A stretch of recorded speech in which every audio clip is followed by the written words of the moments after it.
కోరుతున్నాం. అంతా రైతులలో పొద్దులైతే గడ్డి మొక్కుకోవట్లే, గడ్డి మొక్కట్లే మనం అందరం ఎంత తిరుగుతున్నామన్నా ముందుకు రండి. ఎందుకంటే ఈ రైతు అంటానికి పెన్షన్ ఉండదు, రిటైర్మెంట్ ఉండదు, చాతులైనంత కాలం మనకు అర్థం చేయాలి.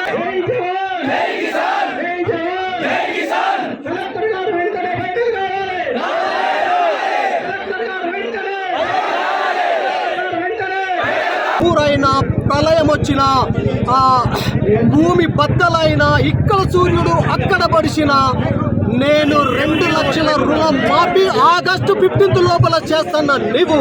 నువ్వు ఎంత బుద్ధిమంతునివో ఇప్పుడు మాకు అర్థమవుతోంది. రేవంత్ గారు, మీరు రైతులను గెలుక్కున్నారు. మీకు రైతుల నుంచి రాబోయే రోజులలో రైతు అంటే ఏందో మీకు చూపిస్తాము.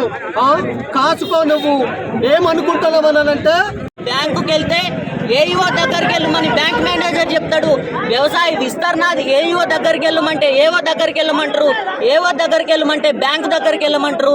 బ్యాంకు దగ్గరికి వెళ్తే మీరు జమ చేసిన 90,000 రూపాయలు మళ్ళీ విడత 4వ విడతలో మాఫీ చేస్తామంటారు. అంటే ఈ అమలు కాని హామీలు ఇచ్చి ప్రజలందరినీ మోసగిచ్చి రేవంత్ రెడ్డి ప్రభుత్వము ఏ రైతుల ఓట్లతోని గద్దెనెక్కిందో రేపు రాబోయే రోజుల్లో ఇదే రైతులు సెక్రటేరియట్ ముట్టడిస్తాము. మీ కుర్చీ దిగే వరకు రైతులందరూ కూడా ప్రభుత్వానికి ఏం డిమాండ్ చేస్తారు? ఈ వేదిక నుంచి ప్రభుత్వానికి ఒకటే డిమాండ్ చేస్తున్నాము. అర్హులైనటువంటి రైతులందరికీ కూడా మీరు రుణమాఫీ చేయాలి. అర్హులైనటువంటి ప్రతి రైతు కుటుంబానికి మీరు ఈరోజు రేషన్ కార్డు ప్రాతిపదిక అని చెప్పిర్రు, ఎలక్షన్ కు ముందు రేషన్ కార్డు ప్రాతిపదిక అని చెప్పిర్రా? వేరే ప్రభుత్వం ఏమో షరతులు పెట్టింది, నేను ఎటువంటి షరతులు లేకుండా రుణమాఫీ చేస్తానని హామీ ఇచ్చింది. ఈరోజేమో రేషన్ కార్డు అని, ఆధార్ కార్డు అని, బ్యాంక్ అకౌంట్ అని, పట్ట పాస్బుక్ అని 2 లక్షల పైన ఉన్నాయని అన్ని కొరవలు పెడుతూ రైతులను ఇబ్బంది పెట్టే విధంగా చూస్తున్నది. దీన్ని రైతులు గమనిస్తూ ఉన్నారు. రానున్న రోజుల్లో ప్రభుత్వాలు తీవ్రమైన పరిస్థితి ఎదుర్కోవాల్సి వస్తుంది.